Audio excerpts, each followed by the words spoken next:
Good afternoon, everybody. It is exciting to be back in New York. Welcome to the closing ceremony for ETHGlobal New York 2023. This event has been phenomenal. For those of you who are joining us for the live stream and just for today, let's summarize what this weekend has been. 1,400 attendees are in this building. 950 of them are hackers from 50 different countries, and 33% of them are new to Web3. And all of them made some amazing things, and we're going to show you all the things that came out of this. I'm going to go back to what I did on Friday. I want to make you all clap a lot more until we get the show started. These are all the countries and cities people are from. Let's give everybody who came in from all parts of the world a big round of applause. On top of all of that, this is a hackathon. So today is going to be about focusing on builders, and we're going to show you everything that came out of this. Let's get right into it. 950 hackers. They spent the last 36 hours building cool stuff, and we got 305 amazing projects. That's incredible. One of the highest we've ever seen. And I want to thank all of our amazing judges who spent the last few hours hearing about every single project, giving them feedback, and learning about what everybody did. So please join me in thanking Brian, Julia, Joyce, Victor, Lisa, Lane, Alejo, Nima, Kevin, Ria, Dennison, Shane, Madeline, Brian, Nicholas, Dimitri, Kara, Baron, Cole, Skylar, David, Patrick, Dieter, Alicia, Chao, Sharias, and Michael. All of them spent the last few hours giving everybody feedback, and we paralyzed the shit out of this so we can get here by this time. And last but not least, we're going to do this again with our 46 incredible partners. So please join me in thanking all of these amazing companies who are giving out incredible prizes, starting with 1inch, WorldCoin, Uniswap Foundation, Wallet Connect, Arbitrum, Filecoin, Gnosis Chain, Polygon, Scroll, Laplace FinTech, Mantle, Biconomy, UMA, Starknet, The Graph, XMTP, Cello, Lens Protocol, XDC, MetaMask, Axiom, ApeCoin, Ethereum Foundation, Base, Airstack, Hyperlane, Aave, GrandStyle, Near, Mass, Cartesi, ENS, Unlimited Crypto, Neon, EVM, Safe, Axelar, Alliance, Unlock, Flashbots, Alio, Privy, Lit, Compound, Sunscreen, QuickNote, Fuel, and Mona. Thank you to all these companies, and you're going to be learning about what all of you won very soon. Now, let's get right into this. 305 projects demoed what they built to everybody in this room, from our judges to our partners, and they went through an amazing judging process, and from that, we selected 13 finalists. That's a pretty big ratio. I want to start by congratulating all 13 of these incredible teams. So without further ado, please welcome and thank Dune Arena, Abstract Wallet, Safe Create 2, Real Return, Zero Trust Bounty, Xsafe, Fast ASR, Space Guardian, Conscious NFT, Mev Victim Rebate, Framed, and Air Tracker as our 13 finalists. They're going to come on here and show you what they built live, and then after that, we're going to talk about all the prizes. But before we get into all of this, I want to talk about a couple of things. These are all the projects that came out of this. I'm going to move out of the view so you can all take a photo and remember everything amazing that was built here. Just because you were not one of these 13 teams does not mean you were not good enough. It does not mean something was wrong. The goal of these finalists is for us to highlight some 13 incredible themes and topics and ideas that we're excited about and our judges are excited about. But all 292 of you deserve an amazing round of applause for finishing something in a short amount of time and being proud of it. So congratulate yourself in really shipping something and showing it to the world. You all deserve it. And all of this is now visible on the ETHGlobal website. You can check out all the projects, all 305 of them, on the showcase and see everything that came out of it, all the specifics around what they built, why, how it works, and even their source code. You can check all this out on your own, and we're going to put a lot more on that as the show goes on. Now, before we get to our first team, I want to just take a quick reminder, a second, to remind everybody, especially all of you hackers, to just click on that feedback button, preferably right now. I'll pause if I can for 30 seconds. If you're on your dashboard, there's 5 questions. A lot of them are just star ratings. We just want to know how this whole weekend was. And we want to see how we can improve this. Things that worked really well, things that did not work well, things that we should continue doing. All these things, 2 lines, just give us that one-off feedback, and we will get to iterate and make the next one better. That's kind of our goal, and that's kind of how we want to make sure that you have the best experience and you're getting opportunities to learn. So do me a personal favor and just tell me everything that you liked and did not like. And if it's way more things that you did not like, that's actually better because we have a bigger list of things we want to fix. So please do that. Please, please, please make this better for us and everybody else who wants to join the space. Also, if you do this thing, we're going to raffle off an amazing hoodie. There's only going to be 5 of these, limited editions, and anybody who fills out the feedback form will automatically enter it into this, and we'll give this to you wherever you are in the world. We'll ship it to you right wherever you are. So please, if you don't want to just give honest feedback, get a free hoodie and give me feedback, whatever works. So thank you for taking the time to do this. I'm going to stop talking. Let's get right into it. Let's give a massive round of applause for our very first finalist of the day, Dune Arena.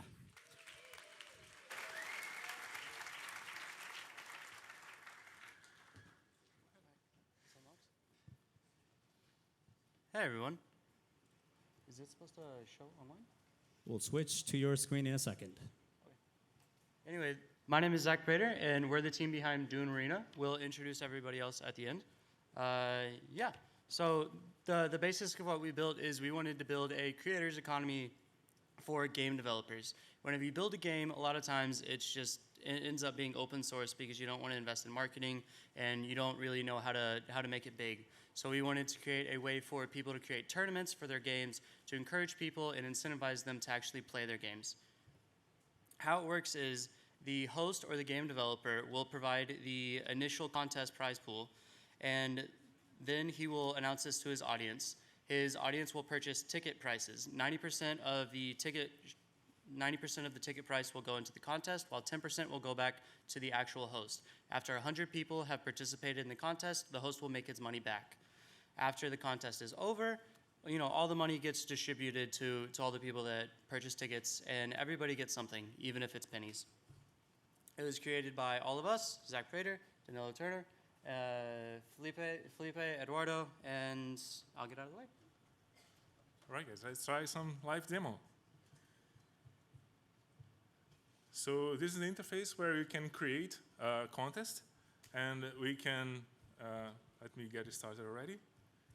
So by creating a contest, we define a name, the initial prize pool, which has to be paid by the host, which is us right now. The ticket price, which is going to be paid by every player joining the contest, and how much time the contest will be available for the players to join and actually submit their play. And then the submission time, when the contest ends, the players must go back and submit their gameplay. Okay, for the validation, for the Cartesian machine to validate on-chain and generate a score on-chain. Okay. Now that the contest is created, we can simply view this and click play to actually play the game and join the contest. So right now there is a Dune running on a Cartesian machine inside the browser, where it's going to record every input, every keyboard input, and generate the score that can be seen here, and generate a log of all inputs that I've done to the keyboard here. Once I click join contest, once I'm happy with my score, it's going to send a transaction on chain with the hash of this log file. So the hash and the payment of the ticket price. So with the hash of this log file, I commit that I want to be part of the contest, and once the contest finishes, I can then submit the whole log, which I have now downloaded and will be available for later submission. Okay? So once the host actually ends the contest, or the time has elapsed, the players will be able to upload the full log. So the full log is not being public right away. It's only public after the contest, after all the players have made their play and finished. Okay? So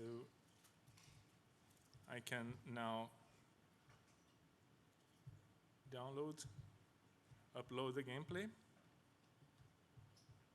So this gameplay is now on-chain, so it's verifiable. And through the Cartesian machine, it's going to actually call the game logic again, replay everything I did on a keyboard, and generate the score again verifiably. Okay? And then it has already generated a score. We can see here in the Cartesian machine actually Doom running. So this is the actual binary of Doom running. And we can even try to replay afterwards. And everything, anyone can see what the actual winning gameplay did. Okay.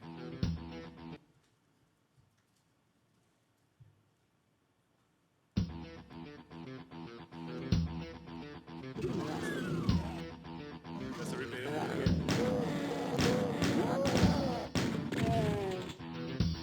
So that's Dune Arena. Thank you, guys.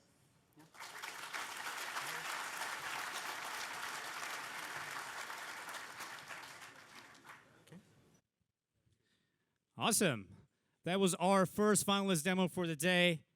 Now, let's get ready for number 2. Please give a massive round of applause for Abstract Wallet.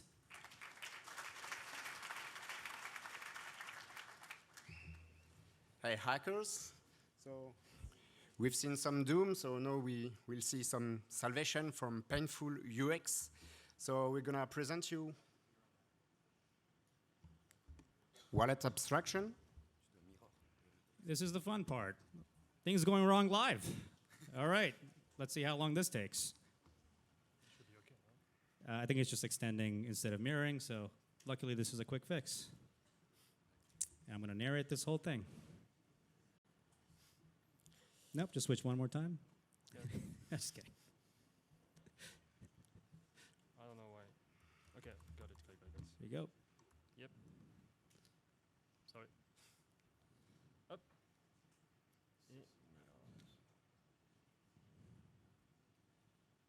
There we go. Please give them a big round of applause. Let's start again. So we're going to present you wallet abstraction, or how to perform a one-click frictionless sponsor onboarding. I'm Renaud Dubois, I'm a cryptographer. My friend Kudi is a full-stack developer, and Nicolas Consigny is a developer. So first news, in the next year, all wallets, they are just going to disappear. So why so? And what are we going to solve? We're going to solve mainly painful UX. So wallets, actually, they require education from end users. They are required to use dApps. They must be configured before use. And let's be honest, wallets UX isn't friendly at all.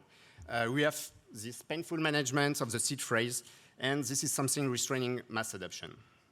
So how are we going to solve this? What we implemented, we use a web button to securely generate a private key, store it in the secure enclave of your smartphone that you already own. We just combine this with account abstraction, implementing through the ERC 4337. And by this combination, just performing easy and familiar biometric authentication, you will create your account, mint an NFT, and John will perform the demonstration of the simplicity of this solution. Okay, so let's try to do a live demo. So this is a D app. This is an app. It's a photo booth. So it will allow me to take a selfie or sit on IPFS and just having a souvenir of the event, right? Okay. For this demo, I will be a newbie. I don't know what is Ethereum. I don't know what is a token. I don't know what is a chain. I don't know what is a feed. I know nothing. Basically, I will be my mom. And I will be able to do all the flow. And at the end of the flow, I will have an account. I will have an NFT mint. And all the transaction will be sponsored. So let's do a demo. Click on it. I choose a username. My username is QD. Click on I'm good. I will do a cool selfie. It will be mint on IPFS. And hopefully, if the demo works, it works. Awesome. No demo effect. Okay, what is going on here? This is a new UI, native UI, already supporting all browsers and all OS. Okay? It asks me to create a passkey, so I will do it. I will continue. And and I will use yeah. So no worries, sorry. So by creating a passkey is basically a private key stored into the device. So I'm allowing it to do it. So I'm going to create a passkey, and you don't see me, but I will use Touch ID to create it. So I use Touch ID to create it. Just put my finger, and basically it's magic. So you don't see nothing, it's normal. So basically you are going to tell me that, okay, I just mint an NFT photo. It's boring, we don't care. But under the hood, what happens is that we create a private key. The private key is stored into the device, into the secure enclave. This is not a software wallet. It's not stored into the browser. It's stored into inside the secure enclave. This passkey has been used to sign a message. So basically, we sign something. We sign a transaction. Basically, another operation because we are using the 4337 EIP, and after that, we just did the 4337 flow. We create an account for the users. We auto-list the public key associated to the private key. And we sponsor all the transactions, and we mint to NFT. If I take a look to the transaction, for example, it will be here. You will see that we have absolutely everything, all the deployment of the account, etc. Okay. And I will just show you a second scenario. So, long story short, yeah. At the end of the flow, my newbie user, add an NFT on chain and doesn't even know that it uses the network. So I will just show you a second scenario. It will be very useful too. Again, new Xsafe. At this time, instead of generating the passkey into the device, into my laptop, I will generating it using my mobile phone. What's happening? Instead of clicking on continue here, I click on use a different device. I will display a QR code, scanning it, and now the generation of the passkey is directly on my mobile phone. And instead of using a Touch ID, I can use Face ID. All the flow is reactive. The passkey has been generated on my mobile phone. Okay.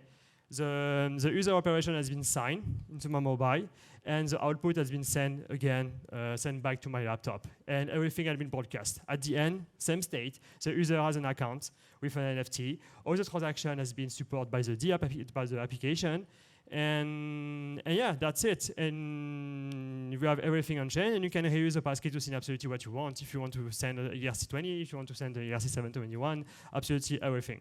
So at the end, you have your passkeys, either into the native device or on mobile, and you can use it to sign absolutely everything.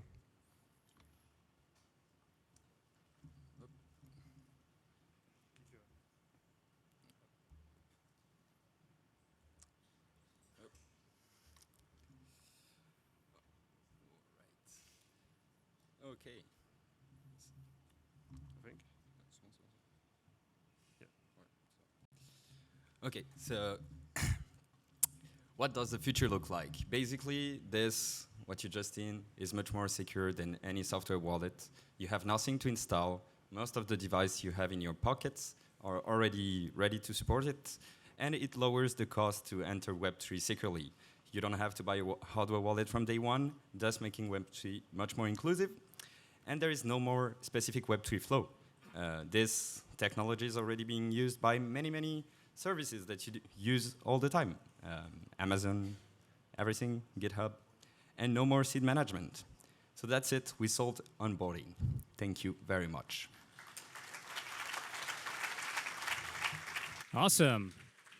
I love more abstractions. All right, we're gonna go to our third finalist for the day. Please welcome Civ Create 2.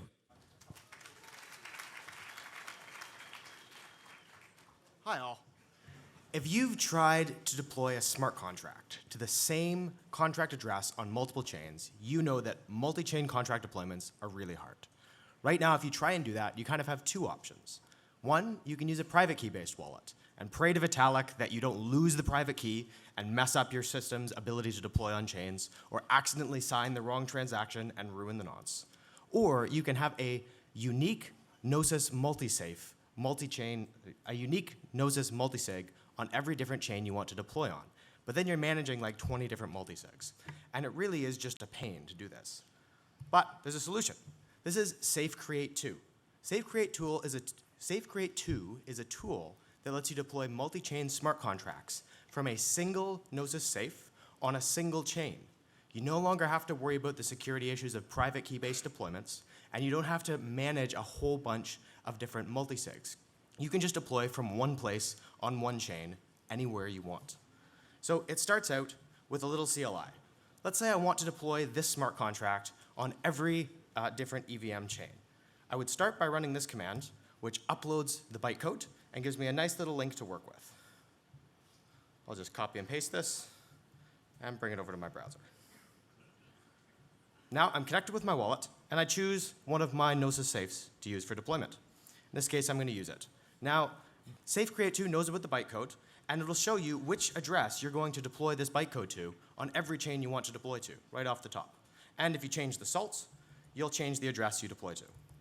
You can see we've deployed this particular smart contract to a few chains already. We've got it on Gurley, Polygon, and Arbitrum. So we pop open the different Etherscan links. We can see that we do indeed have a contract at this address on each of the 3 chains. So if we want to deploy it to a new chain at the same address, it's as easy as clicking a button and signing a message. This message that you're signing is initializing a Gnosis Safe transaction that will do this deploy on the chain. This deployment happens over a bridge. So the only message you're signing is for a transaction on the single chain Gnosis Safe. You don't need to deploy a new Gnosis Safe on the chain you're deploying to. All you worry about is your smart contract and where you want it to end up. When you sign this message to a Gnosis, it will execute a transaction using Axelar or your favorite bridge and do the deployment on the chain using the Safe Create 2 factory.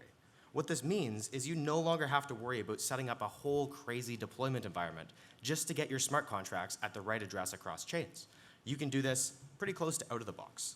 And you can see once we start doing a couple of transactions over Axelar, they just go through nice and smooth, and you get the deployment at exactly the address you want to deploy to. This is really helpful as we go into this L2 roll-up future where there's going to be hundreds of chains that you're deploying on. Now it's super easy to deploy on all of them at the same address to give your users a great experience with your dApp. So that's Safe Create 2. If you're interested, we'd love for you to check it out. And if you want to chat about cool things like this, hit me up on Twitter. Thanks, all.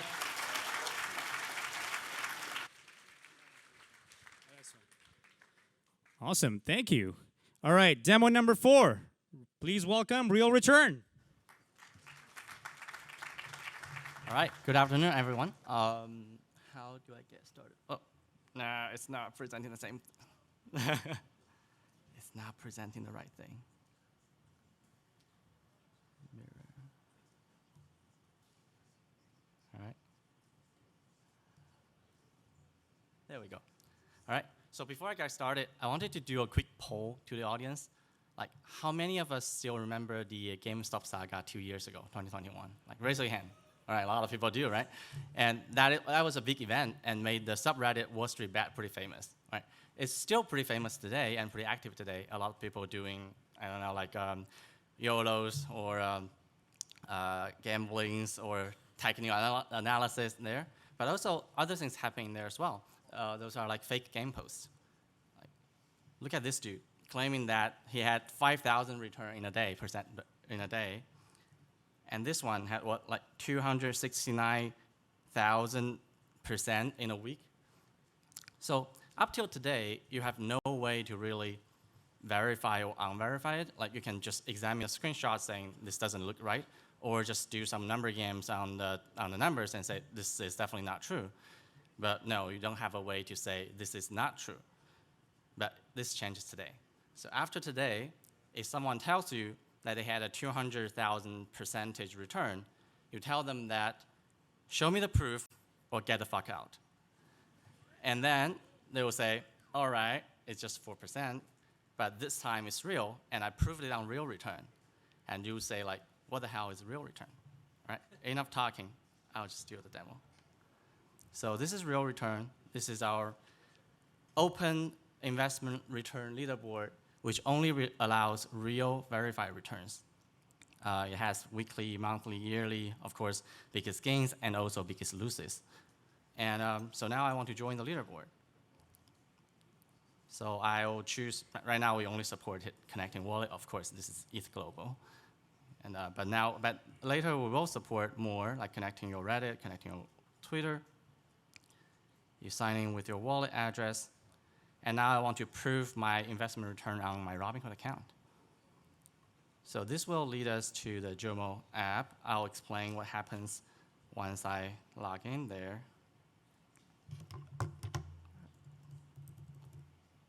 And I'll prove monthly. Enter my app MFA code. So rest assured that this does not mean we have access to a username or password. So what happens underneath is instead of the browser setting up a TLS connection directly to the Robinhood server, it actually sets a connection, a three-party TLS connection with a notary server on the side as well. So the beautiful thing with this is the notary server doesn't really see any unencrypted data passing through this TLS connection. But because it has a role in it, it knows part of the key, it can attest that this transcript did happen and also generate a commitment about, a Merkle commitment about the transcript. So it doesn't know the content, but it can generate this commitment and sign it. So the prover can then selectively disclose what they want to disclose, but they cannot tamper with it because there's this commitment constraining it. So now we've done this proof, and then we can prove, I have a 0.41%, which is pretty low. I'll prove it to real return. And we go back to here, and we can share this to the leaderboard. And now in monthly, we have a new one, which is 0.41%. So what happens under the hood is that real return used TLS Notary, which is a great public good and open source project supported by Ethereum foundations, which allows you to export data from any web applications and prove facts about it without compromising privacy. And also we use Jomo, which is something we built, which is an implementation of TLS Notary, which helps you to navigate those complexities dealing with this technology and allows an additional layer of ZK so that we can further hide the information extracted from the website. So why use real return? Of course, obviously, you can make your investment returns legit. And then you can add reputations as an investor to your linked social account or wallet addresses. We'll publish this linked social address, wallet account and return to a smart contract. So later, if you want to target, do a special promotion to people with great or not so great investment skills, you can do that. And also, you can compete your investment return with peers from other exchanges. Right now, we only support Robinhood, but we will support more as well. So it will be a consistent, unified leaderboard for everything. Afterwards, we want to enable more things apart from just more brokerages. We want to enable more communities gated based on proof of return for deeper discussions on engagement. And also not just proof of return, right? It's proof of account ownership. Maybe you can prove you're a Tesla owner, so you can join a chat with other Tesla owners.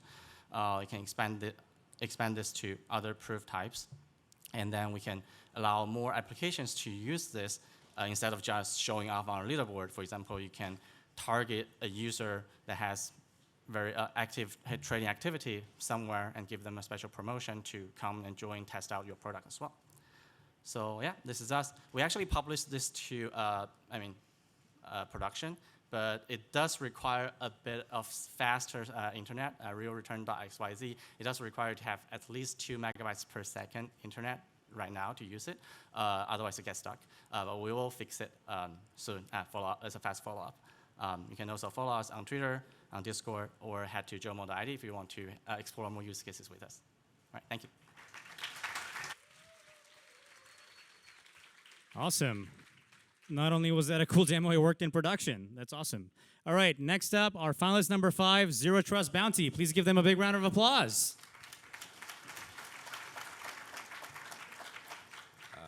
Hey guys, I'm Anto, and my team will introduce themselves. Hi, I'm Ethan.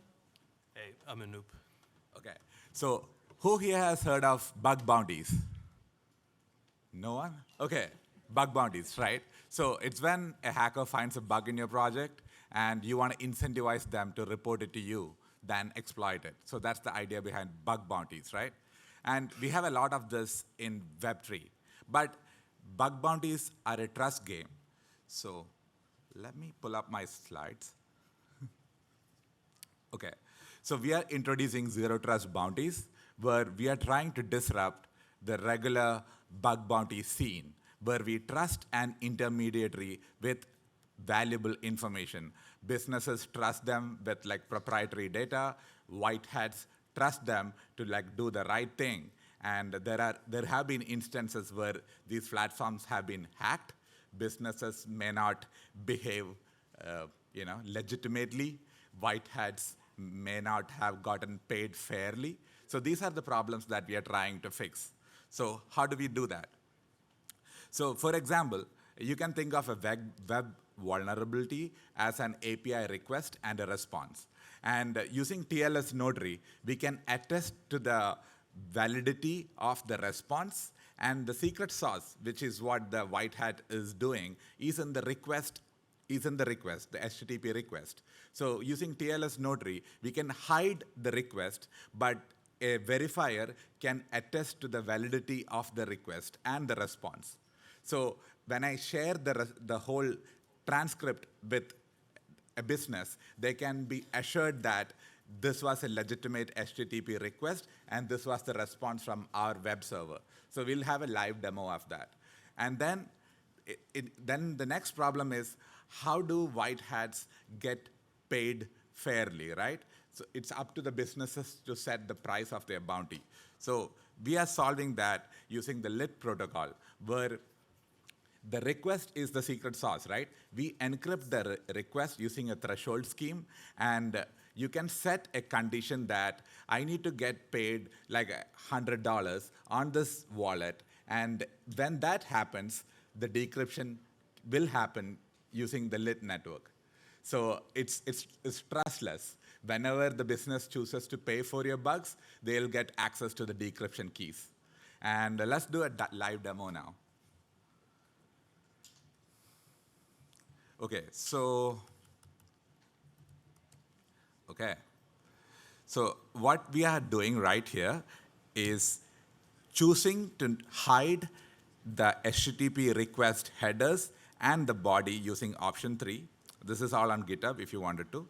And it's negotiating an MPC TLS connection with the TLS Notary server that is running in my Docker. And you can see that the proof is generated. So now let's just verify the proof. And let's do that. And you can see that the response has a lot of data, right? So this is what a typical HTTP vulnerability would look like. This shouldn't happen.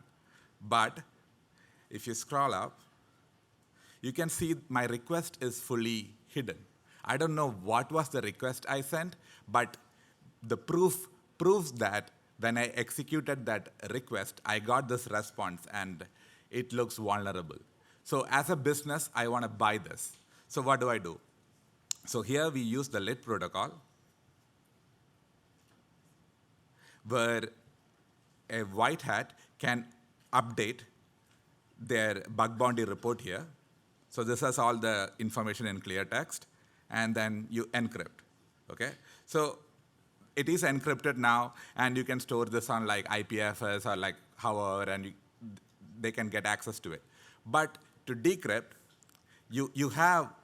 so there is an error now because I am not authorized to decrypt. So in this demo, I have set a different wallet as a condition to like decrypt this report. So we can switch to that. Now, if you hit decrypt,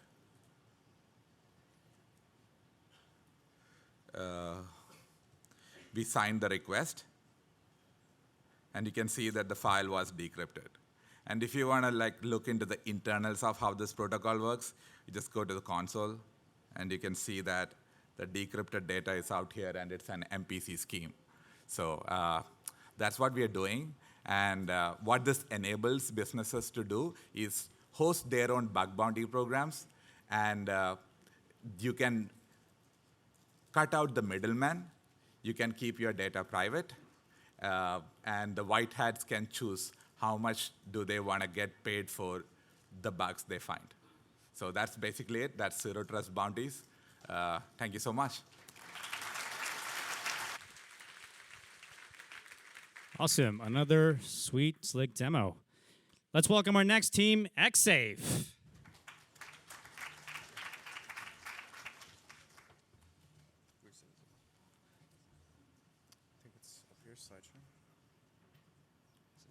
It's because the Wi-Fi is going out right now. It's the Wi-Fi.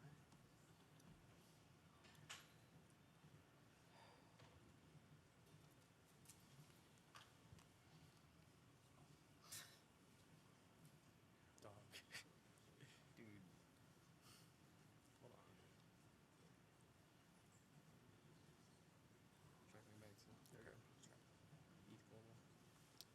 All right, guys, we're going to use a hotspot for this.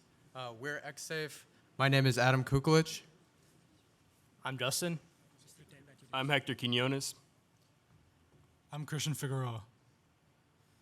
Okay, so what exactly is Xsafe? I'm sure that many of you guys have similar contracts on many different blockchains, and you may even have similar multi-sigs that govern those contracts.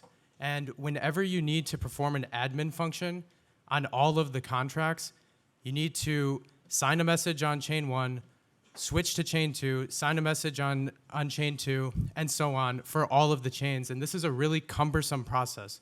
And the reason this is a problem is because every single signature on every single chain is unique. The reason for that is because that what you are ultimately signing is a transaction hash, and inputs to those transaction hashes on every chain are unique. For example, chain ID or different nonces on the multi-sig. So we built a solution to condense all of those signatures down into one signature that can be propagated across all chains. And the way that this works is we've used a smart contract that we install as a Gnosis safe module. And we've actually removed the chain ID requirement, which gives us this feature to be able to send it to every single chain. And we've also created a system to keep nonces in sync across all chains. Given this, we can sign once and approve admin functions on all chains. So let's do a demo.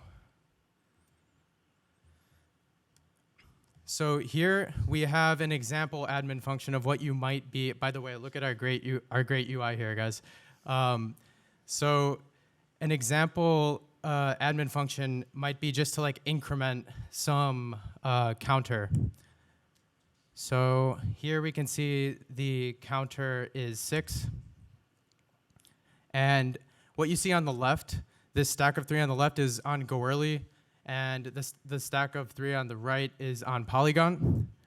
So we're interacting now with Xsafe on both of these, and we're going to request the get transaction hash on both. And one of the things you'll see here is that these transaction hashes are the same, 30AB5, 30AB5, okay? If we come over here and we assign those guys, we can get the signatures. So I've already pre-populated these commands over here, so I'm going to execute these on both chains with those signatures, and we should see both of the both of the numbers increment. So here's one on the left on GoEarly, and here's this. And now we see 7 here, and we see 7 here. And this same process with one signature can be propagated among n different chains. And just to show like what this looks like in relation to the Gnosis UI, for the Polygon Xsafe, we install a module right here. This is the module that we were talking about. And we do the exact same thing on GoEarly. And we should see if we update these that I'm not seeing the contract interaction here.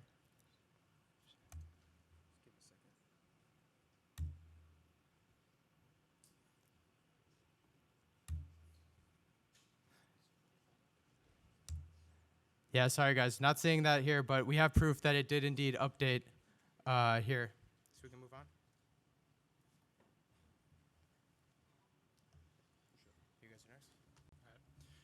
These past 24 hours have proven beyond fruitful for us in our tests.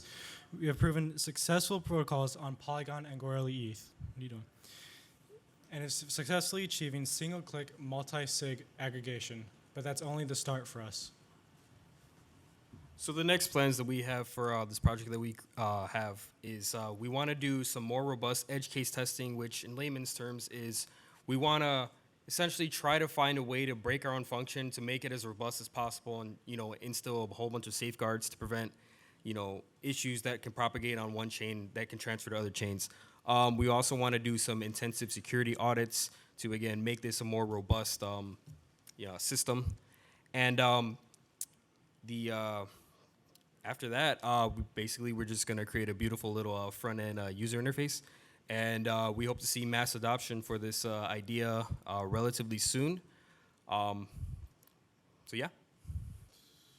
Hey, thanks, guys. Thanks, guys.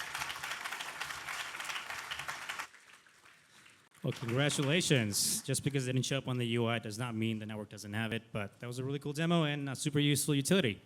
All right, we're halfway there, so let's get excited for the next one. Please welcome Fast. Hey, it worked. All right. Hello, everyone. My name is Shriyank, and I'm with Fast. 2 days ago, when we came here, we were challenged with a question. How can we onboard the next billion users onto crypto? And to get a better sense of this room, I just want to get to understand how many of you have a MetaMask wallet that you actively use? OK, that's a few hands up. And how many of you all are on Telegram? OK, that's significantly higher. Now, what we want to see is if we can fix this disparity. And our hypothesis was that you can use AI to enable higher distribution. So FAST stands for Facial Address State Transfer, and it allows two users to interact on-chain by just snapping pictures. Now, to show you what that actually looks like, we have DB showing you how it works. Thank you, Shriyank. Right, let's get right into it. We're just going to go through a quick demo of the platform. So it is a Telegram bot, and the demo gods are not being nice to us, so let's just give it a second, please.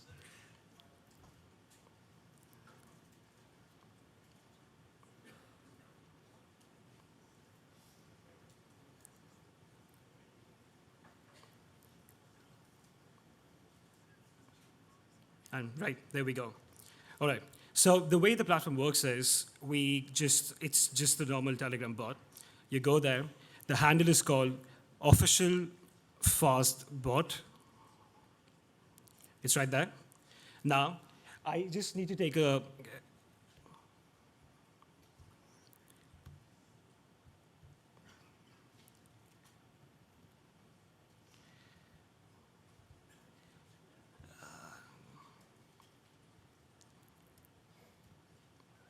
cool. All right, so as you can see, I just need to click on the start button right here. When I do that, it's going to ask me to take a selfie of my, it's just going to ask me to take a selfie. I'm going to go ahead and do that.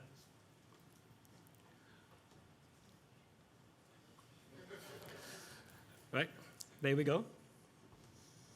Pretty excited for that selfie. Give it a second. Our AI image recognition platform is working on the back end to give you a wallet address. And there we have it. We just got a wallet address in Polygon mainnet. This is our wallet address. And we also, just to onboard people, we gave 0.01 Matic to everyone. By the time this fixes, so we also got Karthik over here, who graciously agreed to be on the platform. So Karthik is already onboarded. Now what I'm going to do is I want to send Matic to Karthik. It is as easy as just taking a selfie with Karthik. So for next All right, time, it's going to be a real live demo. Let's see how this goes.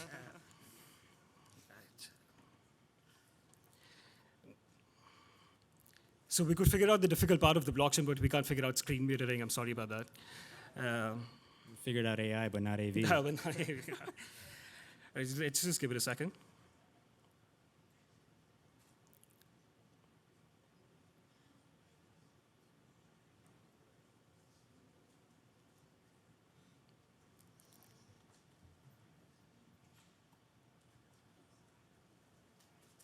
We're back. All right. Cool. So now I just need to take a selfie with Karthik. So Karthik already registered for this platform, so he's already a registered user on Fast. If he was not, this transaction would have not gone through. Now the next step for me is, I just go ahead and take a selfie with him. I'm pretty excited, guys. This is my first hackathon. I'm really hoping it works. And, all right, do I want to send 0.001 Matic to him? Yes, sir.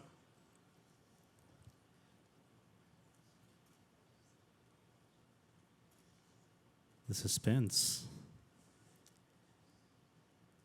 Just give it a second.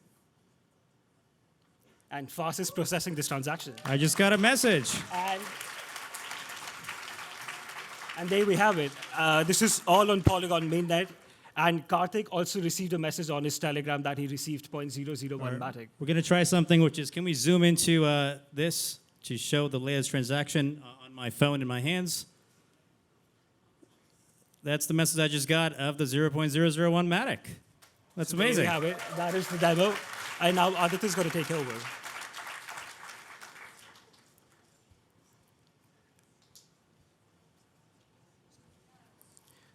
Can't figure out PPTs, can't figure out AV, but can figure out AI and blockchain. Yeah, so when we first got started with this, we wanted to figure out what you can do. And the notion that DB just showed is how you can transfer money. But you can extend this far beyond that. You can be completely chain agnostic, function agnostic, and then enable things that we just haven't seen before. And show you where we're going next. We have Aditya. Thanks. So over just this past weekend, we were able to onboard almost 50 new users. And we foresee this being the new way which we bring the next 1 billion users onto Web3. We're super excited about this. And for some closing thoughts, I'm going to hand it off to Liam. Thanks. As mentioned, we're very, very excited to be building on this. And if you are too, please find us after the hackathon event. And thank you for listening. Cheers. All right, that was an awesome real-time demo, so congratulations. Next up, I want to bring on Team ASR. Please give them a massive round of applause.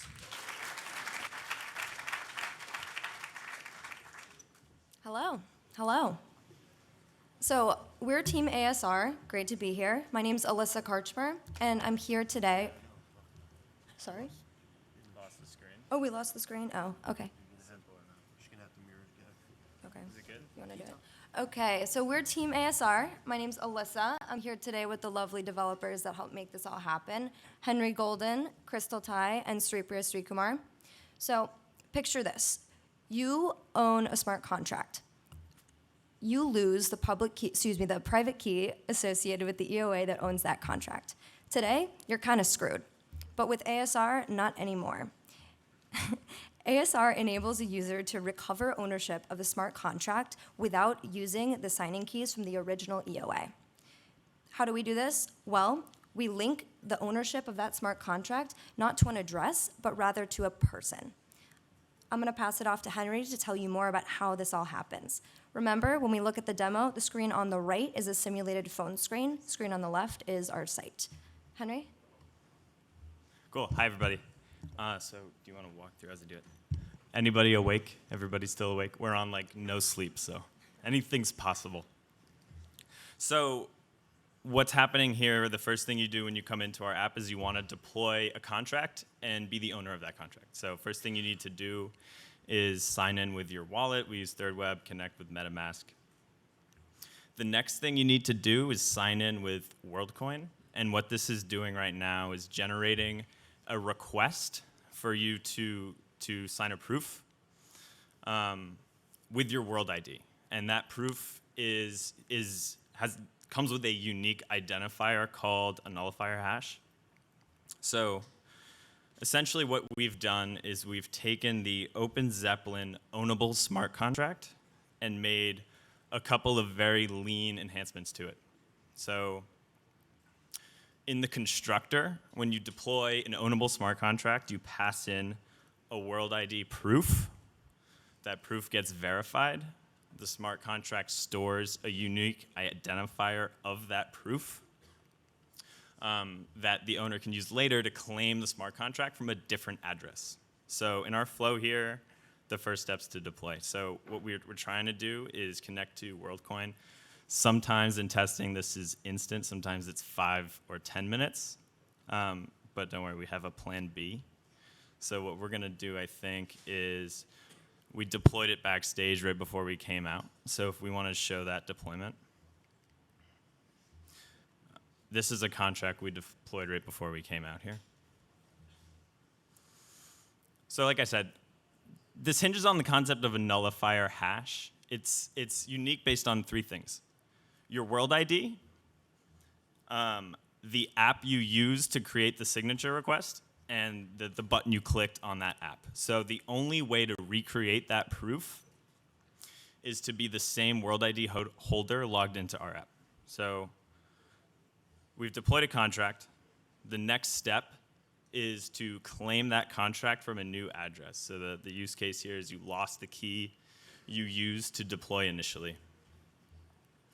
And again, WorldCoin may or may not work. We're hoping to get lucky, but it's okay. So if we jump over to Polygon Scan on the right-hand side, what we're going to show is a transaction hash of a claim. So the second change we made to the OpenZeppelin ownable contract is a claim contract method. Anybody can call this. It is not an only owner method. If you pass a valid world ID proof to this method, the owner will be assigned to the sender. And this is an example of a transaction we did earlier that assigns a previous owner to the new owner. The one other thing we can show is what happens if you go to our app and you try to claim a contract with the wrong world ID. And again, maybe if we get lucky. Clear the cookies is a suggestion? No. So this is a transaction from earlier. It's okay. Also, if you go on our docs later, you can watch a video where it worked last night or this morning at 5 a.m. 6 a.m. So anyway, if you claim contract with the wrong address, you're going to get an error that says invalid proof. So the innovation here is I deployed a contract, I lost the key, I can claim it with a different address. The way we've implemented this for now is to recover ownership. You can imagine this can easily extend to any other role, so not only owner, but minter, burner, pauser, freezer, whatever your contract may have. A simple example for an everyday user would be you own an account abstraction wallet, and you lose the key to that wallet. Typically, you would need to perform a social recovery. That's one idea, where you get 3 friends to sign a transaction and transfer ownership. That requires you to have 3 friends hard and have them not collude and be available.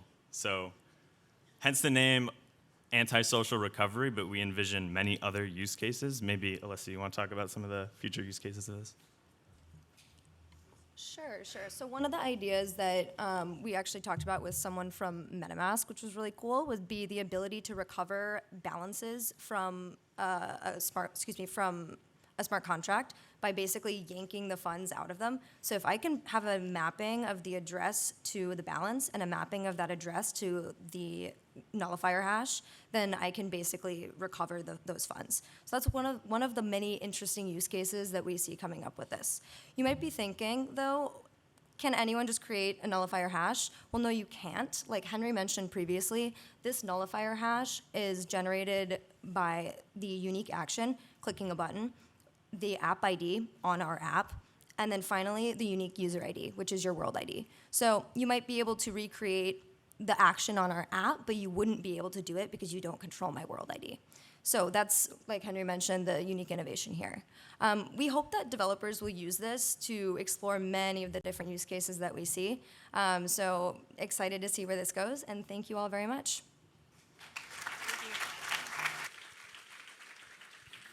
Awesome. Congratulations. That was a really cool way to think about how to do signing better. All right, only a few more to go, so let's give a massive round of applause to Space Guardians.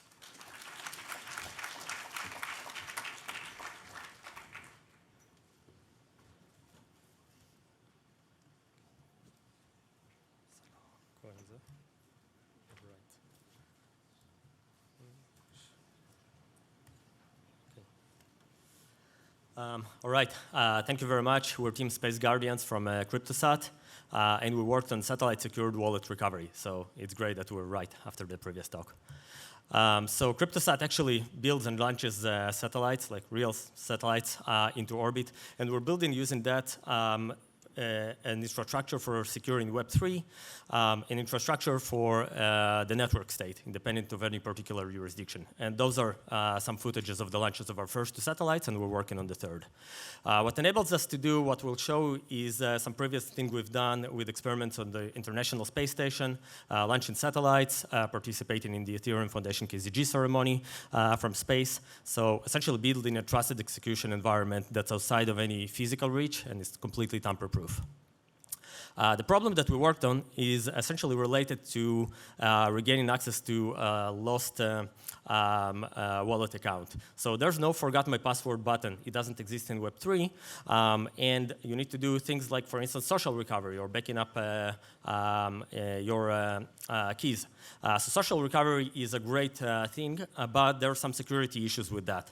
Guardian security on the ground can be compromised if somebody hacks into all the Guardians you entrusted with your keys, and they can also collude potentially. We're eliminating this problem by essentially storing keys in space on a satellite, so no ground infrastructure compromise can affect that. And even if there's access to the APIs to recover keys, at the least, you'll get an audit trail and enforcements of different policies before the key will be released to the user. So how does it work? We first set up the key recovery by entrusting some of our friends, some of our guardians, with approving key recovery. But we're storing the actual key encrypted on a satellite by accessing its API, and we'll show it in the demo. When, through a disaster, Joe loses a key, access to his keys, Joe will approach the Guardians and ask them to help him with recovery. The Guardians will contact the CryptoSat API and basically approve the recovery. The satellite will create an audit lot of that and approve the key release to Joe. We created during the hackathon, we created 2 repositories. One is Satlock, the other one is Satlock API, where Satlock streamlines all this process by interacting with MetaMask to streamline it and make it simple. And the Satlock API can actually run on the satellite and runs on the digital twin. Let's move on to a quick demo. So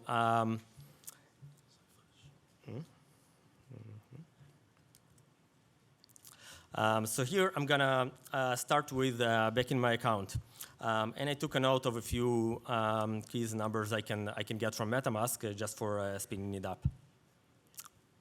So we're going to back it up. Here I'm pasting the private key that I'm going to encrypt under the satellite's public key and submit it to our API. And I'm also going to designate 2 guardians. So we went with, for simplicity, with only 2, but it can be extended to more. And I'm going to post their public keys that the satellite can verify their signatures against later. 2 guardians are designated. And now, let's say I lost my keys, so I want to start a recovery on a completely fresh MetaMask wallet.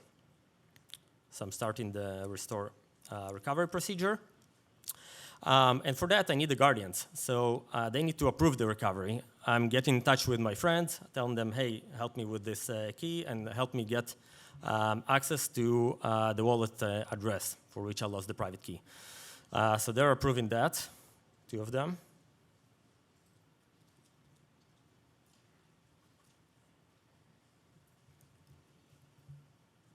And now, if I did everything correctly, and I should be able to get my new key, alt key. I'm telling which wallet address I want to recover, so the satellite that can store many of those can give me the right keys, and it releases it only because it was approved by the Guardians already. So that's the private key, and now I can import it into my fresh MetaMask, and I got my second account restored. So I restored the key, and there's an audit trail and a log of all of that, so it cannot go unnoticed if it's not unauthorized properly. Thank you very much. Welcome to join the waitlist if you want to get posted on updates for this project. Thank you very much.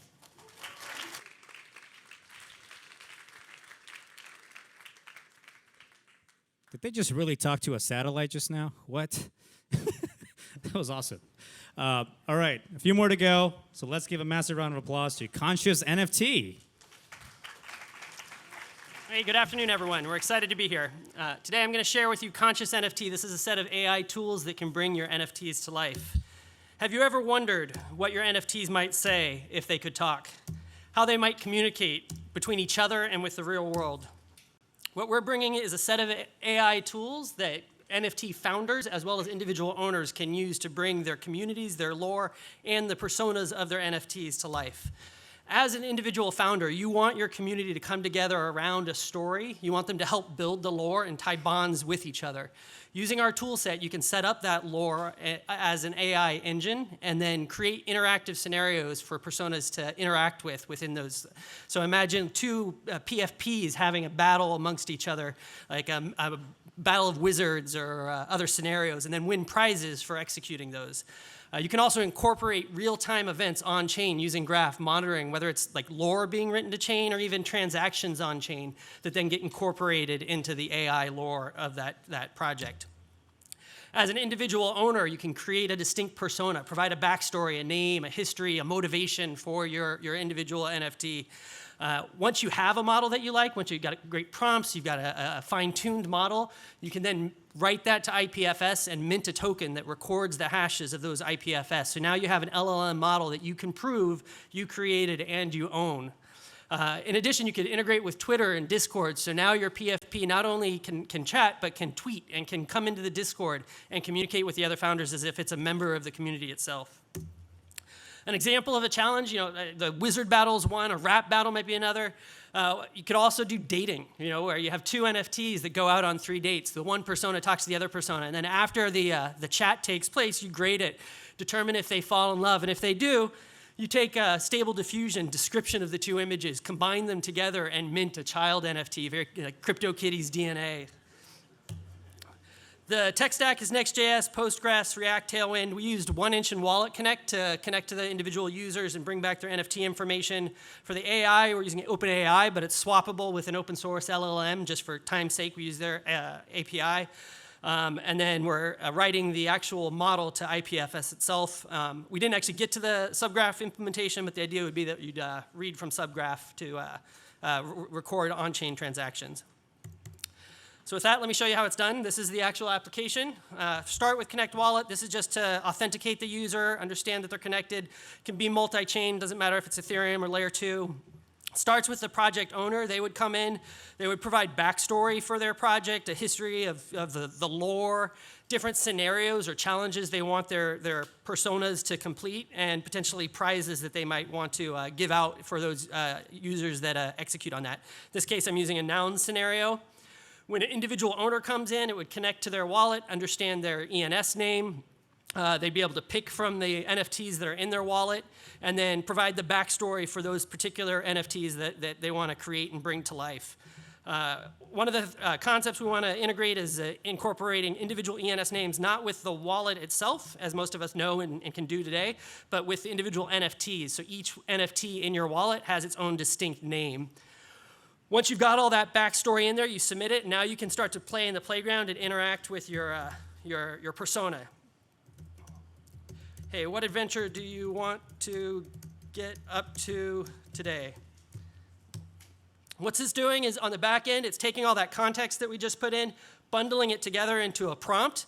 We'd want to add an additional layer of fine tuning where they load in 50, 100 transactions, communications to give that a distinct voice. And what it does is it adds that to the communication and it responds within the persona itself. Once you like what you've got, you feel like you've created a persona you really like and you want to mint, you can click Mint Your Persona. What this does is it takes the prompt, it takes the fine tuning when we have it, the last layer, writes it to IPFS, takes those IPFS hashes, and then combined with the photo creates a new token that you have proof of ownership of that model. This would work for NFTs. It could also work for other LLMs that you want to record on chain. You know, if you wanted to take your own personal communication history, a celebrity's personal communication history, record that as a large language model, and then hash it on IPFS and put it into a token. You now have the proof of ownership that this was me at one time and that people can chat with, interact with. You can charge for those interactions going on. So to recap, we built a way for people to create unique identities with their PFP personas. We can build collaborative lore, have multiple people participate, all build into one large language model. You can have challenges, quests, dating, fighting, secure those narratives with IPFS, and integrate with social platforms to build their own followings and open the door to the metaverse. Thank you very much. That was super cool. All right, 3 more to go. So let's welcome Mev Victim Rebate.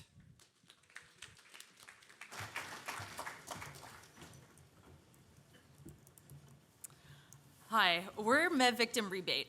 Mev attacks have caused hundreds of millions of dollars in loss and stymied mass adoption in crypto adoption over the past few years.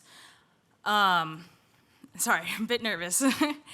We believe that the future of open economies is reputation-based programmatic access to protocols to further eliminate bad actors. We built a UniV4 hook that programmatically provides a rebate on swap fees for confirmed victims of MEV attacks. In order to token gate access to the rebate, we cryptographically proved which addresses were indeed MEV victims using an Axiom circuit on ETHGlobal. These addresses were then airdropped in ERC 721.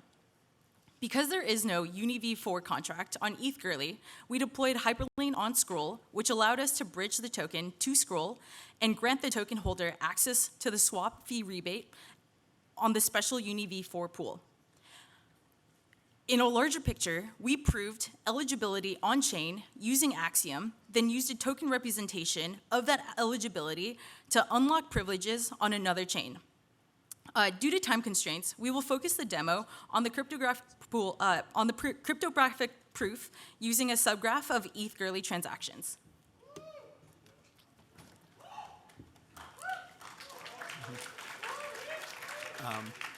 So here I have a subgraph of Uniswap V3 Goerli transactions that lasted a year ago. And if I this, same thing as this, Uniswap V3 Goerli. This is how I would start to find MEV affected users. So here we just look at pools. So I'll just have a quick query that looks at the top, the pools that have the largest transaction count. So if I just run this, I see that it's wrapped Ether USDC. So I can take that pool ID, put it in this pool, it's the same thing. And I can pull up a list of swaps where in this pool that were ordered by a block number. And these are all the attributes I'm interested in. These attributes are what was the, who were the senders and recipients, what kind of gas was used, what was the gas price used, block number, things like that. And we'll elaborate on what things we're using to categorize MEV transaction. So we can take this, and then we have a little, so we have this JSON file that has all that data that we just have, like the list of swaps. So it's the same thing as we copied. So we are reading, we have a Python file here that's reading from that file, right? And it is going to do some pre-processing on it, and I can describe what exactly is going on here. So we have a list of these swaps. We want to filter for 3 types of, 3 conditions to sandwich or to figure out which transactions were sandwiched. So we have if the first transaction, if the attacker's price was a better price than the person who was a victim, so they got it for cheaper. We're looking at the same pool, and the next price, which is the attacker was able to sell it for a higher price than the person who the victim was able to buy it for. And these are also where we're looking at 3 adjacent transactions in a block. So these are like the sequence is they're all adjacent. So we have like a prior, current, and a next as like, and the current is the victim here, and the prior is the buy order of the attacker, and the next is the sell order. So if we run this, we get the potential sandwich attack blocks. And now we'll see how we can take these inputs into a Axiom contract or an Axiom circuit to figure out, to create cryptographic proofs about it being a sandwich attack using on-chain historical queries. Okay, for the purpose of this demo, yeah, I'm gonna use this bottom sandwich, which we know is actually a sandwich. Cool, so we're gonna go to the Axiom Ripple. What this circuit takes in are 3 different transactions. So you have the front runner, the victim, the back runner, and then we also have the log index of each of those. So from the data that was previously shown, how we got the log index was just taking these transaction IDs, going to Gurley, and going to the log and finding the swap. And the reason we do that is because this data wasn't returned by the subgraph. This is index 6. Let's go back to here. So for this circuit, how we verify that, yes, this was indeed a victim of a front runner is after parsing through this data, the first check that we check is the gas price limit of the victim is indeed less than the gas price of the front runner, because we know that the front runner wants to execute their transaction as fast as they can. The second thing we check for is that this is in sequential order. The front runner occurred first, you have the victim, then you have the back runner. The third check we check for is that all of these are within the same block. And then the final check was a little rougher. We had to do some data manipulation since in ZK, you can't really work with negative values and numbers less than 1 decimal points. So with the data that's manipulated, what we're checking is that the prior price, so the front runner, got a better deal than the current price. And the current price is also lower than the final price, showing that the victim, well, the front runner made money on this. And after this all passes, what we get back is a result of 1, shown right here. We generate the key, we generate the proof. Give it a second. And then we can query this proof and show that this victim was indeed a victim of front running and use this in our NFT.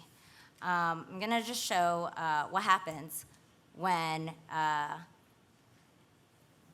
this is actually not a valid scenario. So we'll go back to these results. I'm just gonna take a random transaction. Let's paste this in the back runner, and we're gonna expect this to fail when we test the circuit. So yeah, check the developer console, the circuit was not satisfied. So if you were to call this in a Solidity contract, what you're gonna get back is no results showing that it was not a victim. So that's the circuit. And then for a future roadmap, we're gonna focus on a better UI, and we're gonna create this entire flow and put it in a library. Thank you.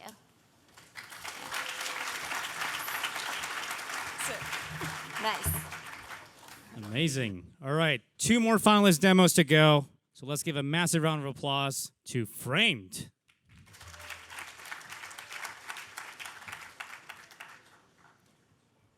Hi guys, I'm Joey, and this is our incredibly talented team.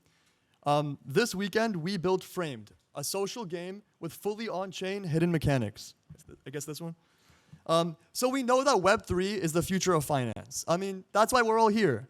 We have DeFi protocols, NFT marketplaces, and lending, but the problem is, it's so boring. When number doesn't go up, it's not fun. Usage plummets, people leave the space, it sucks. I mean, why is it hard to build fun games on blockchain?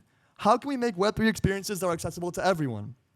Well, we know that blockchains are transparent. That's kind of the whole point. But for games, it's not really ideal. So think of some games you love, even board games like Monopoly, Uno, or Settlers of Catan. They all involve hidden information, your player hand. It wouldn't make sense if you're going to show everyone your player hand. And so until recently, hiding stuff on chain wasn't really possible. But now with the emergence of fully homomorphic encryption, FHE, we were able to build a complete, fully on-chain encrypted game. You may know of Mafia, so we built basically that game, except we reskinned it to be about an art thief. Each player has a secret role, such as thief, cop, or detective, and they can perform secret, different actions against each other. I'm not going to go too much into the rules here, it's not really the point, but let's just go into how the game works. So we have 3 windows here. We have one where this guy is logged in, we have one where the pineapple guy is logged in, and we have one where this guy's logged in. So I'm going to go ahead and press begin game, and what that's going to do is our smart contract, the blockchain, is going to assign a secret role to each player. Now this is not going to be revealed, and let me press this again. Oh, let's confirm it. It's going to take about 8 seconds. And the blockchain is assigning a secret role to each player. So we're not going to know who is who. Let's just wait for this to go through. I'm going to cancel those 2. And now let's refresh. So I'm going to refresh on all the pages.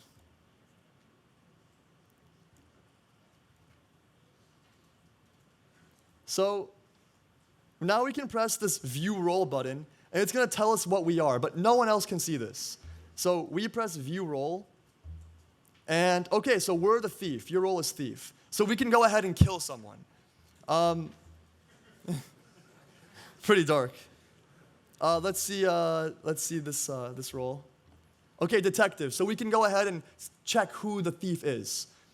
And this guy, the car guy,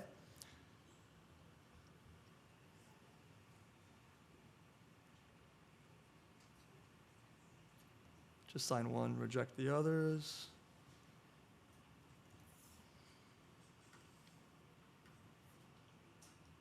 So he's the cop, so he can save the guy getting murdered. So that's, we're not going to go into every single game state and the whole thing, but this is basically the proprietary, the cool thing, the fact that you can have these secret things. This guy's a cop, but no one else can see that. So I'm going to let Remy go into some of the technical details here. Yeah.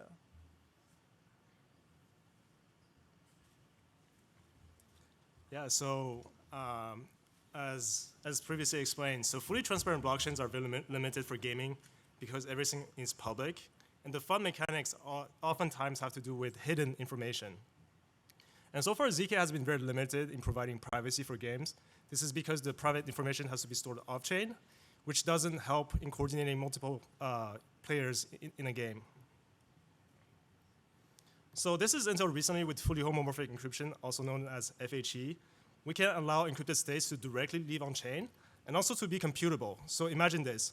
You can encrypt data once, and then you can add, divide, multiply without decrypting. So this really opens up for a new world of use cases and in games, new game mechanics. So we can have sabotage, bluffing, deduction, resource concealment, secret alliances. So the way it works in the game is we have this special type called EUINT8, which is a hidden value. So this is where we will hide the role of the player.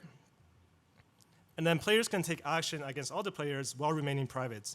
So there are 2 things here. So we would hide the fact that, let's say, you're a mafia, but also we will hide who you have selected to be killed. And we do the same thing for doctors, who you want to save, and also detectives, who you want to investigate. So while building this game, we realized that actually people playing the game Mafia in person also have to trust the human factor, which is the moderator has to be honest and also reveal true information. But in this case, we can actually just trust cryptography and fully trust that all the states are hidden and also revealed at the right time. And if we had more time, we'll have integrated ChatGPT as moderator just to make it more fun. So our tech stack here is essentially React and WAGMI for the front end. We use Privy for all the social logins. And Inco Network, which is an FHE VM, essentially EVM with FHE added as precompile that can enable encrypted states. And our team includes Jose, who did the design of UI UX, Diego for infrastructure, Kyle for smart contract development, Joey for product and app development, and myself for also smart contract development. Thank you. Thanks.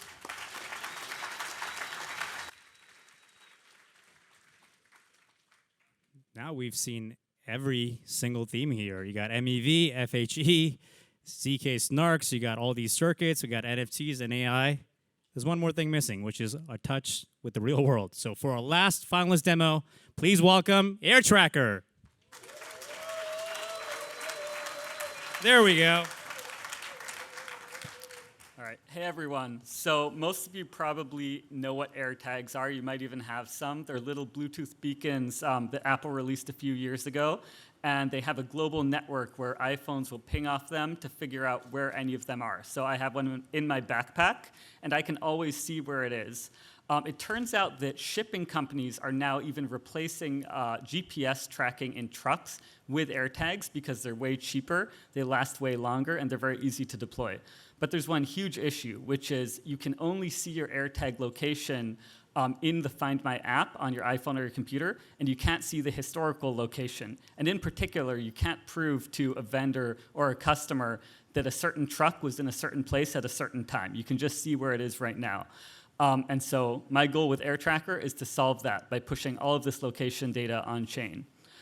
So I'll walk you through the setup process. These are screenshots from setting it up on my iPhone. This is an AirTag that I've given a very special name, which is my ENS name followed by an encryption key. And in iOS 17, you can now share an AirTag. So if you actually go and share an AirTag with hello@airtracker.xyz, the location data will start to be ingested into this system.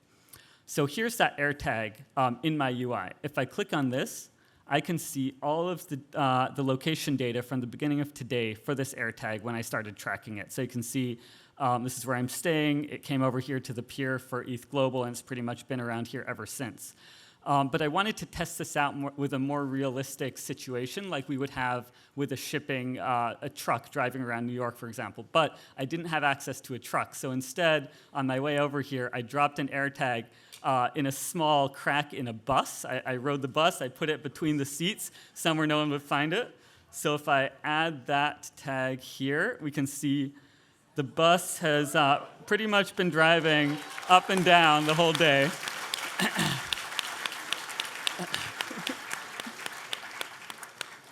And so very similar to if this was a truck, hopefully the truck would be going not just up and down, but same idea. So how this works, you can see that with this name that we have, it has the encryption key. So these coordinates are being pushed on-chain every time that the AirTag moves more than a couple hundred meters. So we can see here, we have transactions where the server is pushing these coordinates, and it's in the form of an NFT. So that means you can index the coordinates using any NFT indexing service. There's exactly one NFT per AirTag. And on top of that, the history is also pushed to IPFS. So if you want to get historical data, you can see here we have all the encrypted latitude and longitude for each step that this AirTag took. Now, in case you have some asset that you're tracking where you want notifications every time it moves, I've integrated with XMTP as well. So given that I have my ENS name in here, it knows the owner of this AirTag. You can see on the right-hand side here my XMTP chat in Converse. And you can see every time one of my AirTags moves, I get a notification here with the new coordinates. And I have that direct latest IPFS link to see the full history as well. So this is up and running. It's live at airtracker.xyz. So if you share an AirTag location with this email address, and then you put in the tag name here, you can start using it today. Thank you so much.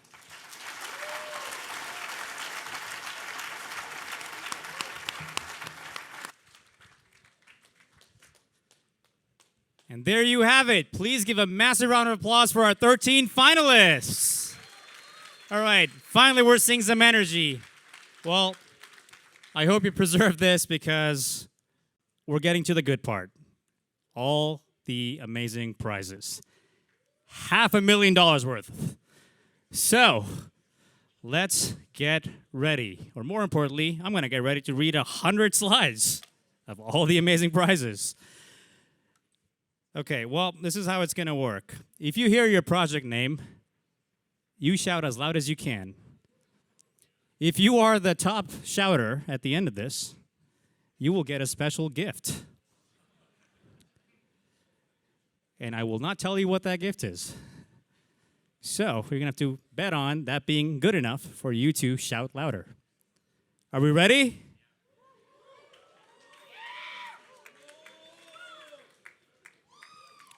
All right, let's do this. First of all, Filecoin. Grand prize winners are Innovation Street, 7 Proxy, and Web3 backers. You get $2,500 each. There we go. For the pool prize winners, Abstract Wallet, Blockhead, Social Signal, VanderSwap, D-Beats, Helia, PopSub, Engage, and A-Tracker are going to win $1,250 each. There we go. Next up is Polygon. Best use of LXLY bridge goes to Xchain Protocol for $5,000. They're not even here. What's going on? You're not high up there. Just be happy with the $5,000. No free gift for you. And the best use of ZK EVM goes to Bounce, Rise Finance, D-Beats, and ZK Doctor. You're taking in $1,250 each. Congratulations. The best use of Polygon ID goes to VibeCheck, MassD, Recentrify, Meets ETH, and Credit Lens. You all are going to be taking in $1,000 each. And the best public good prize goes to SideCrane Wallet, House Fee, Fast, and Swirl. Congratulations on $1,250 each. All right, we're not seeing any records being broken, and we got 90 more to go. So, come on, you gotta play this strategically. On to WorldCoin. The best overall projects on WorldCoin is ASR for $5,000. Okay, that's number one right now. Honorable mentions goes to Eyeballs and DID Health for $1,000 each. Zero Guard wins the best AI use case for $2,500, and Checkmate is the best signing with WorldCoin for $2,500 as well. Congratulations. The most creative use goes to Ether Eats for $2,500, and the best governance app on WorldCoin is C3. All right, C3 is number 2. This is good. And all these 13 teams are taking in $230 each for winning the pool prize. So congratulations to all 13 of you, because I'm not going to read those names. It gets worse for me. Next up, Wallet Connect. The most innovative app is Wallet Hub for $1,500. All right, we got a number 1 winner right now. Light Wallet is $1,000 for runner-up, and Dune Arena takes in 3rd place, $500. All right, well, you just got dethroned, Wallet Hub. Why are you not sitting with your team? All right. Best use of Web3 inbox goes to Leverage Labs for $4,000. Midna is $2,500 for 2nd place, and Study Splash 6551 is 3rd place, $1,500 winner. So congratulations to all 3 of these teams. And the Web3 modal category winners are Study Splash again for $3,000, Sybil Game for $1,500 for 2nd place, and Blockhead for $500. Congratulations. There's more from Wallet Connect. The best mobile app is Riz Protocol for $1,500. All right, he just won. Avatar Protocol is the 2nd place $1,000 winner. And these 10 teams are going to be taking in $100 each. So congratulations to all of these teams. Then we have 1inch. LSD Wrapper is the best use of Fusion API for $2,500. The most innovative app is Cold Stash for $2,500. You're not even here? Come on. And the 3 use cases for the best use of 1inch APIs goes to Solvify for $2,500, 1st place, Conscious NFT for 2nd place. Okay, there we go. This is number 1. Conscious NFT and Reputable for 3rd place. Do it together. One more time. Reputable, you win $1,000. There we go. Still number 2. The best DeFi apps on 1H are Dark Opt Oracle for $2,500. UniHedge is the second place $1,500 winner. And Lime is the $1,000 third place team. Congratulations. Next up, Gnosis Chain. The best front end for Uniswap on Gnosis Chain goes to Bounce for $3,000. And the best games infrastructure app is Token Hotel for $3,000 as well. Congratulations.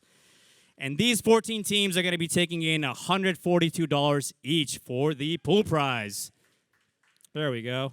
Awesome. Then we have Uniswap Foundation.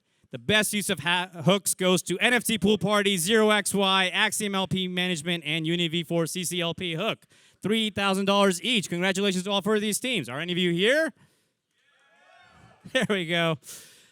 Most innovative app on Uniswap goes to Lime and Fairtrade, and you're going to be taking in $2,500 each.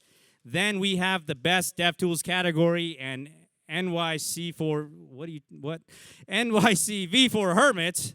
I'm also tired.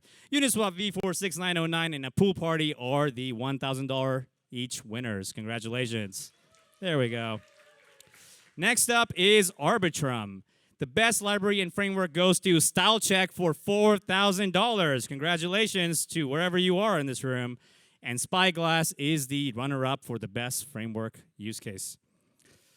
The best technology is onthis.xyz for $4,000. And linked.tv is the runner-up for $1,000 on the best technology building on Arbitrum. There we go.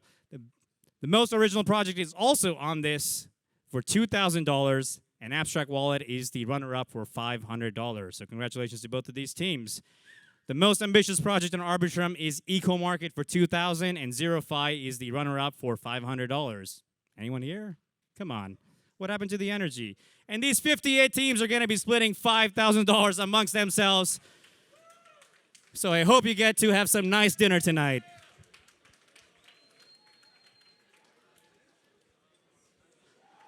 Imagine reading that live. All right. Next up is Scroll. The grand prize winners of Scroll are Abstract Wallet, Correlatia, and True P2P for $2,000 each. Congratulations. The honorable mentions goes to Abstract Wallet again. Wait, that's a typo. Or maybe it isn't. We'll find out after I finish talking. All these 3 teams, I'm going to assume this is true. Abstract Wallet, Correlatia, and True P2P also are the honorable mentions, so you also get additional $1,000 from this category. And the 72 teams are going to be splitting in the $7,000 pool prize. So give yourself a massive round of applause. This is insane and amazing. All right, next up is Starknet. What LED is the best use of $3,000? We got a new winner, and Keybox AI Pilot is the runner-up $1,000 recipient. On to Base. Bunny AI is the best consumer project on Base, and you're going to be taking in $2,500. C3 is the runner-up for $1,500, and Riz Protocol will be taking in $1,000. Nice. Not there yet, but it was great. Link TV is the most creative use case on Base for $2,500. Ether Noirs is the $1,500 second place winner, and Avatar Protocol will be the third place $1,000 recipient. Congratulations. Then we have Axiom. Grand prize goes to Mev Victim Rebate for $5,000.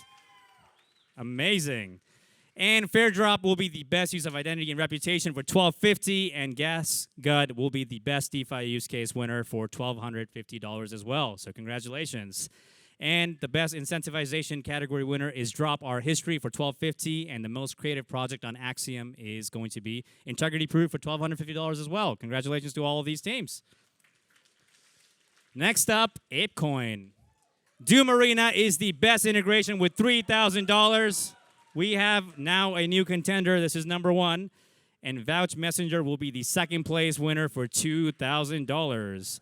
GasPass is the best contribution on ApeCoin ecosystem for $3,000. And Charstat 6551 is the second place $2,000 winner. Congratulations. Then we have Airstack. Quick Connect will be the best use case on AirStack for $3,000, and Xerify and Scrubby are going to be taking in $2,000 each. Congratulations to all three of these teams.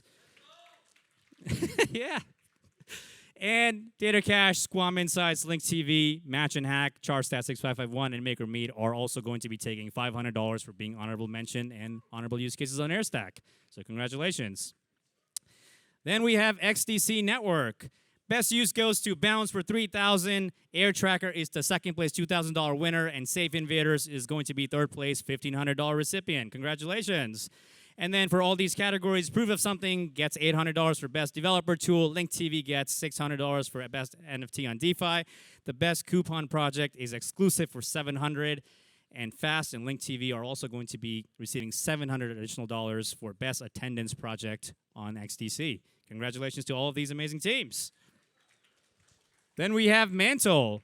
The best DeFi projects are Yield Ape and True P2P, and you're going to be taking in $1,250 each. Congratulations to both of these teams. Ether Noirs and Omni NFT are the best NFT and gaming project, and you're also going to be receiving $1,250. The best UX goes to Bounce and Job Unification. I'm just debating if I should try it or not, but it's too late, so I might as well. Cha Apps Unification. Congratulations, $1,200. Let's move on. 27 teams are going to be taking in $2,500, splitting evenly. That's $92 to all 27 of you. Somebody finally got me live. I usually am able to pronounce these things, so next time make it harder for me to make this work on stage. On to ENS. On this.xyz is the best overall use for ENS, and you're going to be receiving $2,500. The best use of subnames goes to Ape I and Subnode Symphony for $2,000 each. And the best use of Thorin goes to MakerMeet for $1,000. And honorable mentions goes to WoW, Login, Scrubby, Web3 Hackers, C3, and Air Tracker. You're going to be taking home $500 each. Then we have Safe. Fillable is the best use of Safe for $2,500, and Xchain Protocol is the runner-up, $1,500 recipient, and Xsafe will be taking in $1,000 as the third place winner for the best use of Safe Core. Then for the best use of account abstraction SDK, SafeHome is the first place $2,500 winner, Credit Lens is the second place $1,500 winner, and Fast will be the third place $1,000 recipient. So congratulations to all of these teams. On to Biconomy. The best use of Biconomy goes to Factum and Ape I for $2,000. Wait, which one were you? Factum or Ape I? Okay, Factum is the current winner of the loudest screamer in this building. So let's see if we can dethrone them. The best Web2 experience on-chain goes to Bunny AI and Whatlet, and you're going to be taking in $1,000 each. And Take 5 is the $1,000 recipient for the best one-click DeFi recipe. Number 2. Very close. On to Lens Protocol. Xerify is the best app on Lens for $4,000, and Ruby Ring is the most original Lens project for $2,500. Congratulations. Upper Social will be taking in $2,500 for the best social Fi app integration, and Quick Connect and MakerMeet are going to be taking home $500 each. Next up is Cello. Bounce is the best app on Cello for $3,000. Barn Raise for $2,000 and Eco Market for $1,000. Congratulations. For the best real-world payments use case, House Fee takes in the first place for $2,000, and Abstract Wallet will be the best AA Social Connect winner for $2,000. Congratulations to both of these teams. This is great. I'm equally entertained. This is fun. XMTP. The best use of XMTP goes to True P2P for $2,500, Soho for $1,500 second place, and Upper Social for $1,000. And the two best connection builders are Scrubby and Vouch Messenger, and you're going to be taking in $750 each. And the honorable mentions for this goes to Air Tracker and Remote EOA, and you are also going to be receiving $500. Congratulations. Next up, MetaMask. Ape I and Factum Pay are the best DApp. I'm liking that energy. $1,000 for the best DApp on MetaMask, and the best transaction insight snap goes to Squam Insights and Remote EOA, and you're going to be receiving $500. And the 3 teams that are going to be winning $1,000 for deploying Alinea are Fast, Bounce, and Air Tracker. Congratulations. The best icon abstraction dApp on Linea goes to Abstract Wallet. Take 5. You're getting better. Still 2. You got to beat that team over there. $1,000. And ZeroFi is the best social ID app for $1,000 on Linea. Next up is Hyperlane. Mev Victim Rebate is the best hack on Hyperlane, and you're going to be receiving $4,000. Congratulations. Nice. Capital Sigma and a Pool Party are the best interchain apps, and you're going to be taking in $2,000 each. And Resolver is the best new ISM integration, and you are going to be receiving $2,000. On to UMA. Swirl is the best UMA. Nice. Now you're number 2. So this team has to try a bit more harder. Swirl is the $5,000 winner, and Perpetual is going to be the second place $2,000 recipient. And these 10 teams are going to be taking in $300. So congratulations to all 10 of these teams. Give them a big round of applause. On to Neon EVM. Estuary is the best use of Neon EVM for $2,500. Air Tracker is going to be the second place $1,500 recipient. And Resolver is going to be taking in $1,000 for the third place prize. And Uni V4 CCLP Hook is the most transactions on the EVM for $1,000 prize, and these 10 teams are going to be taking in $400 each. So congratulations to all 10 of you. Come on, let's bring the energy back. I'm almost done. I got to be close to 100. On to Cartesi. Teach AI is the best use of Cartesi for $5,000. Godot on-chain takes in $3,000 for second place, and DML and Scam Likely, that's just hilarious, is going to be taking home $1,000. Congratulations. On to Mask. ZeroFi is the best use of relational service on Mask for $3,000. Washi is the second place $2,000 winner. And Light Wallet is going to be the third place $1,000 recipient. Next up, Near Protocol. True P2P is the best front-end using BOS for $3,000. Our BOS and Rewardify are going to be taking in $2,000 each. Perpetuals and Optical are also going to be the third place $500 each recipient. Congratulations to all of these front-end integrations. On to Unlimited Crypto. Abstract Wallet is the best use of Unlimited Crypto for $6,000. That is now the biggest one we've seen. Congratulations. Solvify is the second place runner-up for $3,000, and Green Yield will be the third place $1,000 recipient. On to Aave Grants. UniHedge is the best integration for $3,000, and Lev Yield X is going to be the second place best integration for Aave Grants. The best use of Go goes to Bounce for $3,000, and Upper Social is the second place $2,000 winner. Congratulations. On to the Graph.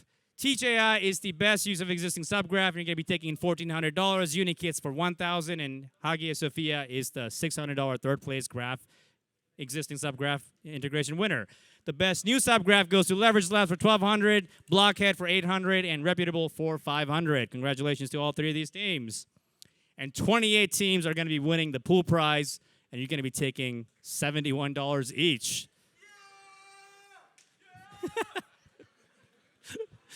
Which one were you?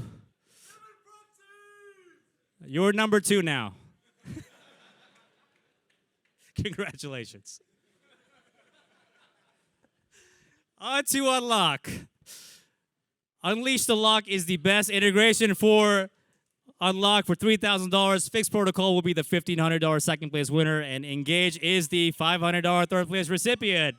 Congratulations. Axelar Safe Create 2 takes in the first prize for $3,000. UniV4 CCLP Hook is the second place $1,500 recipient, and Omni NFT will be the third place winner for the best Axelar integration. Congratulations. Next up is Alliance. Zero Guard takes in the most likely to be a startup. That's awesome. Prize, and you're going to be taking home $5,000. So we really hope to see Zero Guard. That was good. That was good. Number 3. You're going to be taking $5,000. On to Ethereum Foundation prizes. Real Return and Zero Trust Bounty are the best use of TLS Notary, and you're going to be receiving $2,000. Zero Guard, Compliance Noted, and ZKYC are going to be taking in $333 each. So congratulations.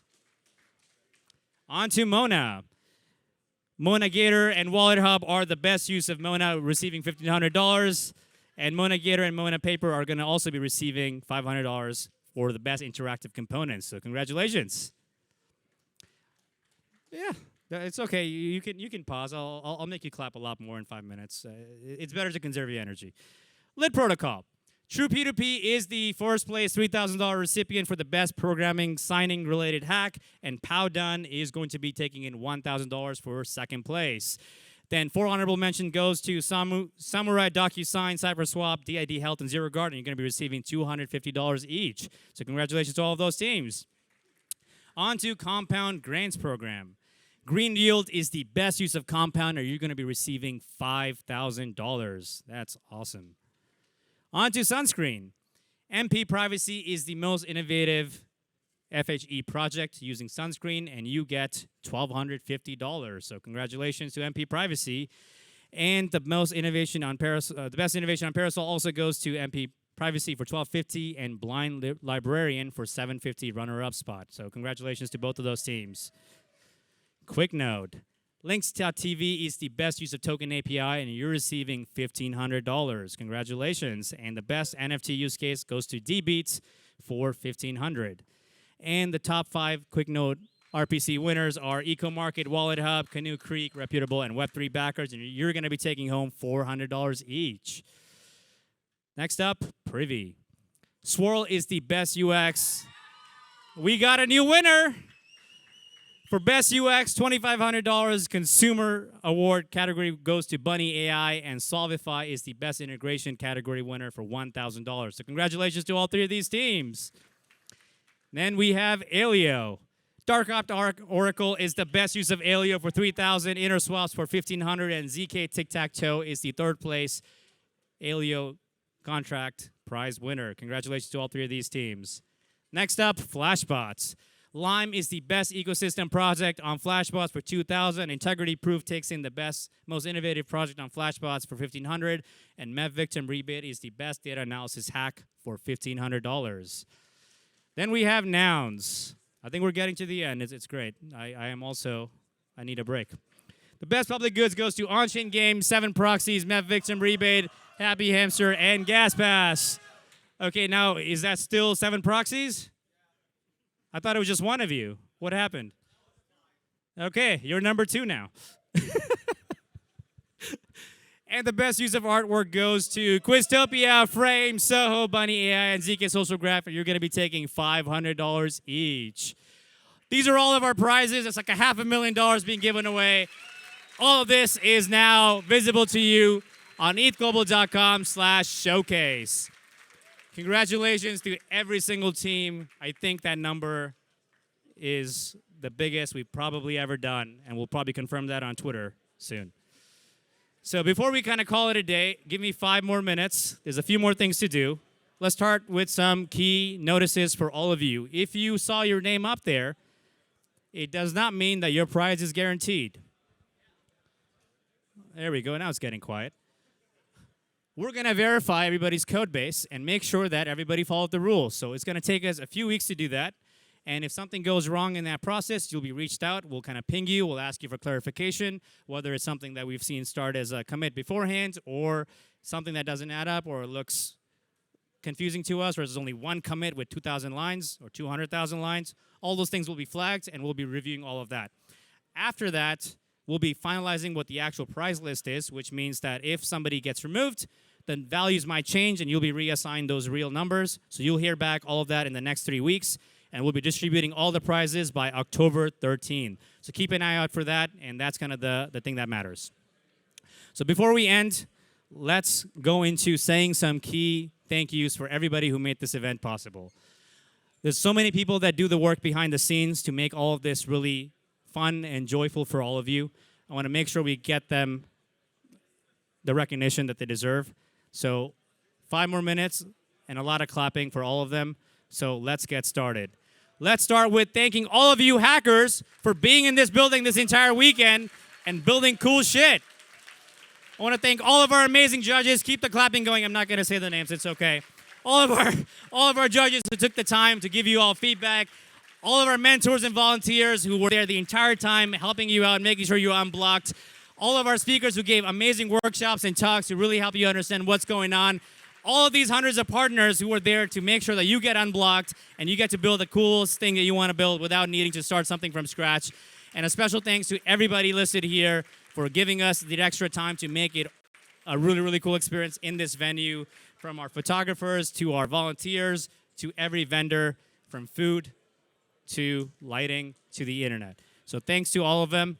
And last but not least, a massive round of applause to the rest of the ETHGlobal team. I want to thank Vince, Vikram, George, Wilbur, Maggie, Nuno, Fred, Polly, Rory, Chloe, Huichi, Minnie, Anna, Moaz, Emily, Andrew, and Jacob. These are all the people that make all of this happen behind the scenes. So while you may just see me here, they did all of the work and not me. So thank them if you see them here after this. So 13 teams came here. We saw all the prizes. And you may be wondering, why are they called the finalists? If this is your first time being at an ETHGlobal event, you may not realize this, but this is not a competition. Everybody who demoed as a finalist is officially the first place winner for this hackathon. So congratulations to those 13 teams. You literally came in first. And as part of being a finalist, in addition to anything else you may have won, ETHGlobal will be giving you 500 USDC per team member. See? But that's not all. There's a lot more from there. Every team member will also get 10 Sepolia ETH for you to do testing, an ENS domain of your choice, free Pragma entry to the rest of the year's events. If you want to buy a hardware wallet, you get $100 off from Grid, a Lens Protocol handle if you haven't been on the list yet, and $500 reimbursement for the next ETHGlobal hackathon you choose to come to anywhere in the world. So congratulations to all of those teams. And we are now officially at a close for this event. So this wouldn't be an ETHGlobal hackathon without telling you what's next. In 2 weeks, we're going to start ETH Online. This is our biggest and most important async event of the year. ETH Online takes place for most of October. Check it out on our website. And then we're going to be seeing you in person again in Istanbul with ETHGlobal Istanbul right at DevConnect.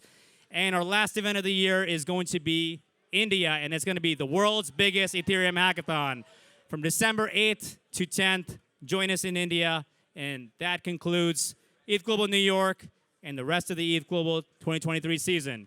Thank you, everybody. You can see all those details on the website, and I hope you have a great rest of the evening. Thanks.